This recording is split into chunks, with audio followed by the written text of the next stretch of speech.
Yeah, guys, welcome to For the Crew Only. Like I say on the top of these, if you're not part of the crew, please leave. This is not for you. You probably have sensitive little ears and you will not be able to take what I'm saying or about to say. Now, generally when I sit down for these, I don't have an idea of what I'm going to talk about. I just know I need to get at you. I need to get at the crew, all my brothers and sisters out there.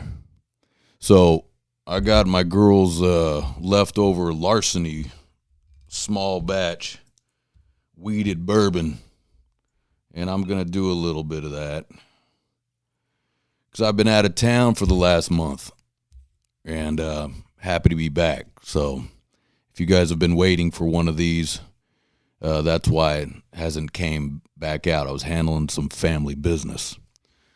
Cheers, you guys. Down the hatch. If you got one, drink it with me.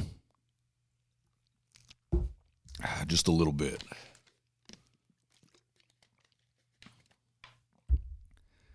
Right, so the big elephant in the room. What's the elephant in the room? Not this room. The Charlie Kirk assassination. It's everywhere. It's everywhere, right? Now, no matter what political side you are on, because you know if you're part of my crew, I don't care your political side because we have our own political beliefs, right? If it looks good on this side, hey, I like it. If it looks good on that side, hey, I like it. If it's bad on that side, I don't like it. If it's bad on that side, I don't like it. You get it.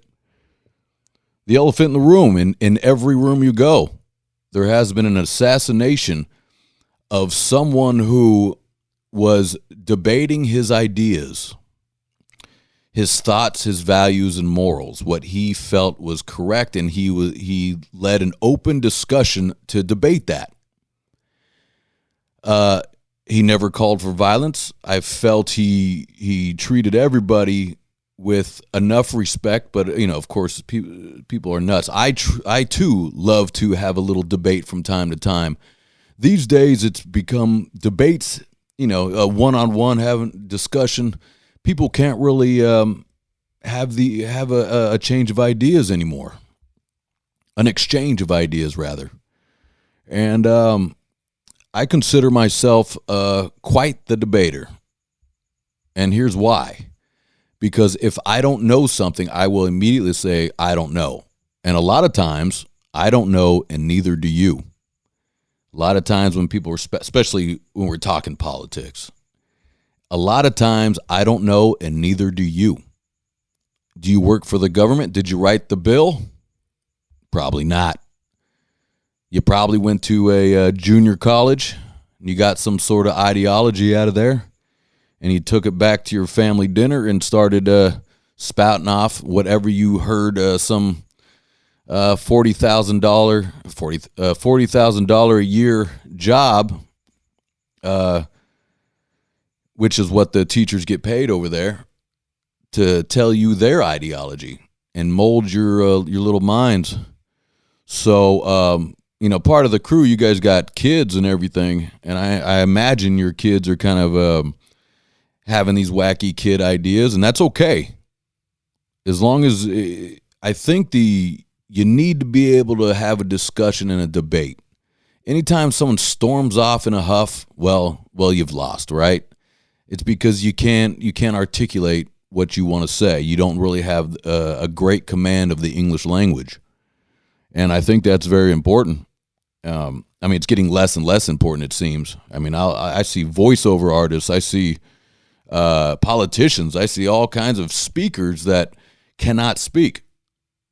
They're no charisma, just no confidence in their speech, no using words incorrectly, spelling words incorrectly, which I do a lot, but hey, it's not my job. I'm trying to correct all that. So Charlie Kirk, killed for his opinions. Not good. I don't care if you agree with his opinions or not. Once this starts happening, read some history books. This has been going on forever. a different idea, well, communism, right? That's the government taking over. When you have a difference in opinion, that's what makes America great, is we have difference in opinion and you can stay alive, right? You can even burn the American flag, which you probably should get smacked over the head with if you're doing that. But point is, you can do it and not be jailed. You can do it and not be killed. So, I mean, that is freedom. You have a freedom to have a disagreement with your own country, which I got many disagreements with this government. Woo! Oh boy, do I dislike this government. But I love America, okay? And it makes sense where if you don't like America, you can leave. I mean, Mexico's 2.5 hours away from California. You know what I mean? You can just go right into Mexico. It's easy. Things are a little cheaper in Mexico too. Just go over there. It's only a few hours away. It's actually, it's actually less time to get there than it is to say Yosemite. Go into Yosemite or some other attractions. You can just go into Mexico from California. So if America's so bad, I mean, you got to get out. Just like I was living in North Hollywood. I'm over it, right? It's a disaster. It's a fucking disaster. So I'm here now in Lakewood, where it's a great community. It's a great community. People going to work. A lot of people going to work. Love that. That's all I want is people going to work. So these are the elephant in everybody's political room is the Charlie Kirk. And if you agree that someone should be shot because they feel different than you in a political spectrum, well, you're the problem then. You're the problem. That's how all wars all these wars are started. That's also how you get taken over by tyranny. That's the beginning of tyranny for you. And anytime you feel that way, it will eventually come for you. Now, if someone's giving you, I hate, you're an Italian. I hate Italians. And you want to give them a smack on the back of the head. Okay, cool. But hey, guess what? If you don't get to shoot the boy because he dislikes Italians, you just go about your business, right? And the way news and everything works today is this is going to blow over fast and we're going to forget all about it. It's a fact. We forgot about 9/11 real quick, And for a lot of the people that lost their lives and their family lost their lives, that's rough that people actually moved on that fast. So that's the elephant in the room. I don't believe in their politics. You get me? I don't believe in their politics. It's right or left, liberal or conservative. Because here's what's bad. You can just take a look at someone and be like, that person's a liberal. You can just take a look. Hey, liberals, that's not good. If I can take a look at you and I know how you voted all across the board, right? You're not a mystery. I know how you voted all across the board. You should be for something here, for something there, for something there. It's always how it pertains to your family. Now, generally, if I can just take a look at you and I know how you voted, that mind isn't that open, is it? You got to figure it out. And ultimately, for a lot of you guys that vote liberal, if you look into it, you guys don't have a lot of friends or family. And you might need to take a look at that. You might need to see why that is. You don't speak to a lot of your family or friends. And I've said this before. Just because they're not blood doesn't mean they're not family. I have a lot of brothers and sisters that are not blood related, but they are my family. So take a look at that. Take a look at yourself. And, this generally, I'm saying generally, on your liberal side, you don't have a lot of friends or family. A lot of you guys don't even work, which is crazy because I got to know how you guys make a living. If you don't work, how are you paying bills? How are you getting your Starbucks and getting into your 96 Dodge Dart? How's that happening? I see you guys on the freeway on the 101. I mean, the 101, you would think like Hollywood and Los Angeles. You'd see, how they used to do in the movies. There's Bentleys and Cadillacs and all these, beautiful cars on the freeway. You get in on the Hollywood freeway on the 101 right there, it's a bunch of cars that are about to break down. They're all about to break down. And in this day and age, you can get a car for $30,000 that'll last you, 200,000 miles. And most of you guys probably don't. I'd love to know how many people on the liberal side change their oil regularly. You know what I mean? Like, how do they keep up car maintenance? I'd be curious because I'm willing to bet that they don't. You know what I mean? Because I've been into a lot of your houses and your plumbing's always fucked up. It's because I don't think you understand how plumbing works. So I think you're just throwing stuff down the hatch there. Very silly. But I'm upset about the Charlie Kirk situation. This is why. Now, I didn't know Charlie Kirk, but a debate. Now, if this was a uber liberal that got shot, I'd also be like, that's not good. Not good. Shot for your ideas and morals, and your own morals is fine. You can have your own morals. It's okay. So it makes the country great. Because once that starts happening, in a few years' time, they're going to start coming for you. That is a fact. So here's what's happening. And also, here's another fact. Some of you guys in the crew are getting into, I've been saying this ad nauseum.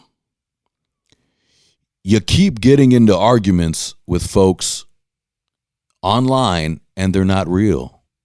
They're bots. Do you know how many bots there are? There's millions of them. And it's literally a computer program where someone doesn't have to put in a lot of work. And you guys are arguing with them. You're arguing with them. You're arguing with nobody. Writing these big, long diatribes about whatever your political affiliate is. And no one's seeing it because it's a bot. And then what it does, it gets you guys to argue. It's getting you guys to fight. It's getting you guys to argue with each other. Now, you can't help it. When you see some sissy shit, and I do, and I go, oh my God, what is wrong with you? And I go, I don't want to see it anymore. I don't want to see it. So I hide it.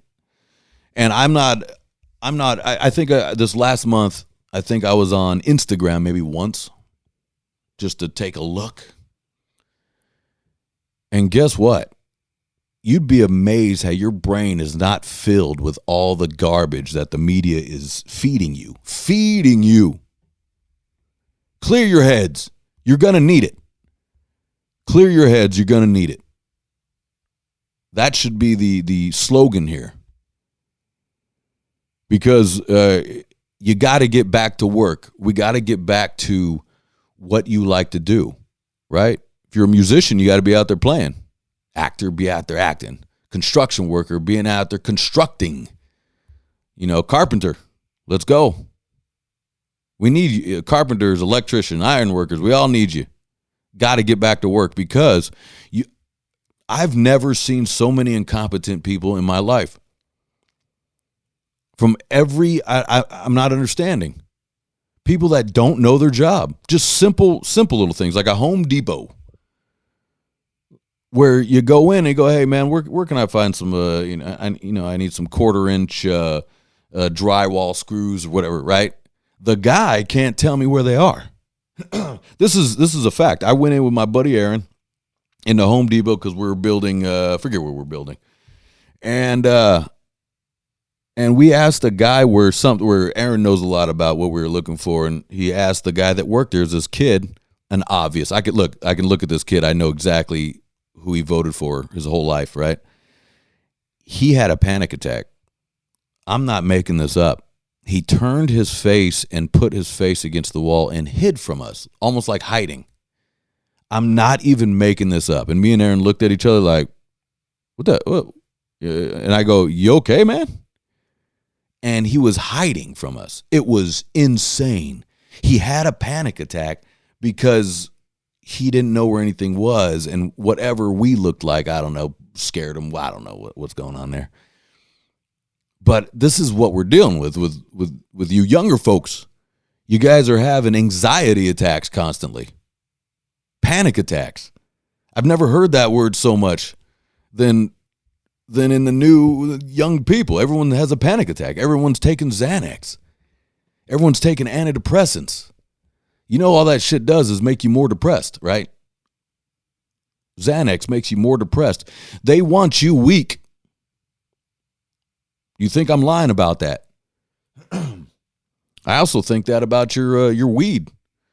I would say keep your weed to a minimum because they want you weak and docile. That's why they want you taking Xanax. They want you hopped up on what's the other one, the meth one that you guys are liking. All the college kids are taking. Sorry, I'm losing it. I know you guys are on the other side. Oh, Adderall. They want you docile because there is no drug without a side effect. That's a fact. I'm not against any drugs. Do you? But there is a side effect that goes along with it. You know what I mean? Whatever it is, whatever the side effect is, right? Like a good old opiate. Who doesn't like a great opiate, right? But it makes you constipated, right? There's a problem there. It dries you out. You get you get dehydrated. So there's a consequence to everything, which, much like life, it kind of sucks, right? You just can't have fun and then without the consequence. But the government wants you docile. Is the medication you're taking making you docile? They want you not aggressive. Be aggressive. It's good. Good for you. That's life. Humans are animals. I don't know if you're aware of this, but humans are animals. We just happen to have smarter brains and thumbs. So this is what we've evolved into. Now, you're supposed to be aggressive. Things you want, things you need, ways to take care of your family. You're supposed to be aggressive. They're trying to make you docile with pills, and they're doing a great job. They're doing a fantastic job. You people are docile as fuck. It's embarrassing. It's embarrassing. Put down the goddamn pills while I'm over here drinking whiskey. But what I'm saying is a little bit is good. I don't mind all these things. You want to take a Xanax and watch a movie with your loved one? That's fine. Fuck it. But just know they want you to take those pills. The government wants you to take those pills. They want you docile. Yes, sir. No, sir. I'll jump. I'll vote how you want me to vote. Okay? I mean, it fucking pisses me off when I see you guys all looped up, especially, you know what I mean? Even weed. It's too much. It's too much weed. You guys are doped up. You're slow. Can't have a conversation with you. You're fucking slow. And then now you guys are starting to use weed as an excuse why you're so slow. Oh man, I'm high. It's not an excuse. That's not an excuse. I mean, the perfect example of where we're at pretty much is a good show. It's called Kill Tony, and it's on YouTube. It's a fun show if you like comedy and stuff, right? But I think it's a popular show. You've probably seen it. Anyways, I'm going to say 80% of the people that go on that show, their hair's disheveled. They're a mess. They're out of shape. Their excuse is they're high, and the crowd cheers. Y'all like weed? Yeah, I'm high, and the crowd cheers. But he does. They're supposed to do a comedic minute, and their minute sucks, and their excuse is, man, I'm high. On the biggest show that could launch your career, you were fucking high.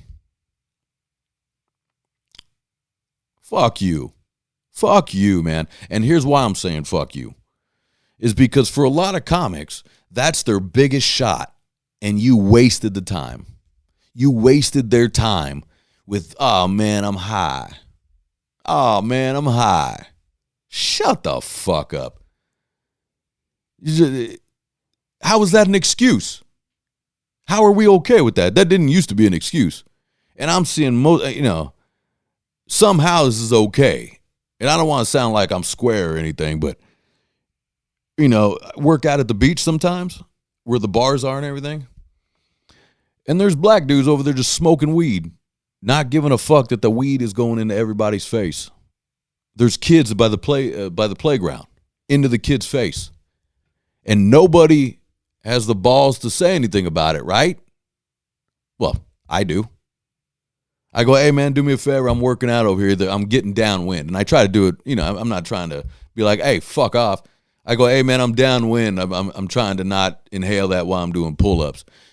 Generally, one time I go, oh, man, I'm sorry. Moved along. And another guy slowly walked off like giving attitude and staring at me while he's giving attitude. Come on.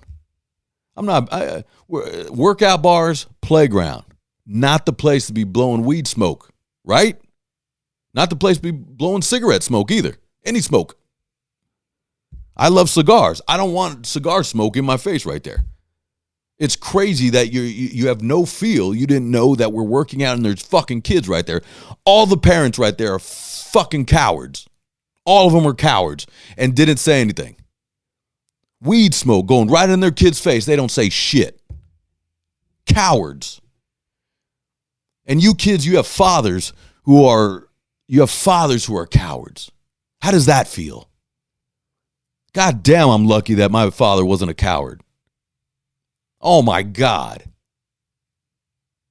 And I look at my friends that have kids and I go, you kids are so lucky that you have friends that can watch your back. That you have fathers that can watch your back, that can take care of you, that will go up to this man and be like, hey, I can't have you smoking weed right here amongst all the kids. I can't have it. Right? That's all you got to say. And most of the time, I'm going to say 90% of the time, people are like, oh, man, I wasn't even paying attention. I'm sorry. And they go about their business. And then you get the 10% that are giving attitude and somebody's father. But that guy needs to the parents need to get together and be like, yeah, fuck off. Right? And if it's a big deal, you don't want to get your kids involved, you leave. But that's a perfect example of what I just made right there. Perfect example. Guys smoking weed at the playground. No parents say shit. Cowards. And you look at them. You look at all the fathers over there. They're just gelatinous. They're a mess. Their mind is a mess. Never mind their bodies. Who cares about their bodies? Their mind is a mess. They're afraid to say anything. Either because they're young, either because they're black, or either because you're a coward in general. Let's just say it what it is, right? If those were white kids, you probably would have been like, hey, have some respect. But because they're black kids, you let them sit there and blow weed smoke in your kid's face. You fucking cowards, dude. Shit. Come on. The funny joke, anytime I say something like that, the best joke that Patrice O'Neal has is where he goes, he goes, look, black people we got our reparations. Because we get to be racist, and you guys can't say shit. Which I think is funny. It's funny. They're like, hey, those are our reparations. We get to be racist, and you guys can't say shit about it. But when it comes to my kid, if I had a kid, you bet. And I said, I'm the only one. I didn't have a kid. I'm working out. There's a playground full of kids and fathers. I'm by myself. I don't have a kid. And I told the guy to kick rocks in a nice way. There's kids here and I'm working out, right? My God, you fathers are cowards. You should be ashamed of yourself. Oh my God. Whew. I think that's what gets me more than anything. Like the way you feel politically, I don't care. I truly don't. There's nothing, for some reason, I don't have that brain. I don't give a fuck if you vote left, vote right. I don't care. I care if you're a coward. Now, generally on one side, there's more cowards than the other. That's a fact. But also, read a few history books. Read a few history books. See a pattern. There's a big pattern. Major pattern in tyranny. Now, if my voice is spiking, that's fine. I like how it sometimes sounds like a transistor radio. We're going to bring that back. Just like I'm guaranteeing in the next 20 years, it's going to be like Demolition Man. You ever seen the movie Demolition Man? There's going to be the underground, and then there's going to be the rest, right? And you all just have your futuristic little cars, and you don't have sex, and you don't do anything. You eat one meal from Taco Bell. And then there's the underground. They got muscle cars. They got hamburgers made out of rats. And those are the guys that are still trying to live. I see it. I see it coming. I'm probably going to be the Dennis Leary of that movie. I'm going to do another little small shot of larceny here. I think the point here to this one, guys, do your best to not be a coward. Meaning, you can tell people respectively. Is that the right way to say respectively? Respectfully? No, not respect. That's ridiculous. Respectively, I think that's right. You can tell people in a way that, hey, you're bothering me. You're bothering me. And you can do it in a nice way. And that's where your brain power can come into play. There's a way to say things so it's not directly insulting. Maybe some people they just didn't see it. They don't have a feel. My brother says this a lot. They got no feel. There's a lot of people, you got no feel. Shit, man. Let me do this shot here, and then I think I'm going to get out of here. Cheers, you guys. Down the hatch. I'll see you guys next time for the crew only. I'll see you guys at the parties. I'll see you at the shows. I'll see you at our get-togethers. And I'll say it again. If you made it this far, next time you can't open up these videos if you're not in the crew. You got to exit. I'll see you guys next time.